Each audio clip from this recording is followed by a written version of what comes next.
बहुत सारे कोशिश चल रहे हैं, बहुत सारे साजिश चल रहे हैं हमको डराने की, धमकाने की, दबाने की।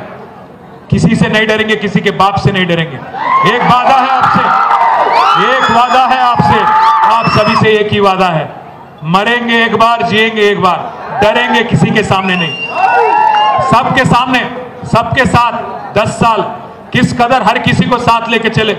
जैसे मखदूम मईनुद्दीन ने कहा था, हयात लेके चलो, कायनात लेके चलो, चले ते चलो, सारे जमाने को साथ लेके चलो। హైదరాబాద్ మహానగరంలో హిందూ అయినా, ముస్లిం అయినా, సిక్ అయినా, క్రిస్టియన్ అయినా అందరినీ కలుపుకొని పోతాం. ఆంధ్ర అయినా, తెలంగాణ అయినా, ఉత్తర భారతమైనా, దక్షిణ భారతమైనా, ప్రపంచంలో ఏ మూల నుంచి ఎక్కడికొచ్చి హైదరాబాద్లో ఉన్న వాళ్ళందరినీ కడుపులో పెట్టుకొని 10 ఏళ్ళు కేసీఆర్ గారు ఎట్లా చూసుకున్నారో అట్లే చూసుకుంటాం. ఏ పంచాయతీ లేకుండా బ్రహ్మాండంగా ముందుకు పోతాం. మీ అందరి దయ ఆశీర్వాదంతో పార్టీ పునర్నిర్మాణం చేసుకుందాం. కొత్తగా కమిటీలు వేసుకుందాం.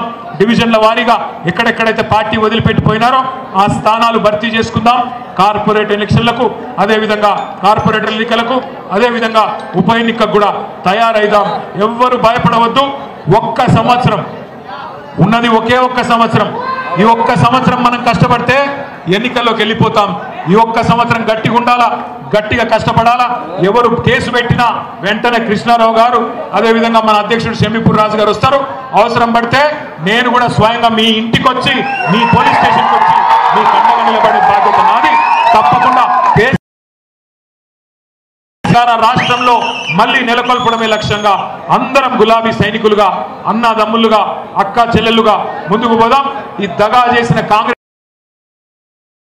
చేస్తున్న బీజేపీకి ఇద్దరికి బుద్ధి చెప్పి బ్రహ్మాండంగా మళ్ళీ గులాబీ జెండా ఎగిరేద్దామని చెప్పి మీ అందరికీ పేరు పేరున విజ్ఞప్తి చేస్తూ జై తెలంగాణ.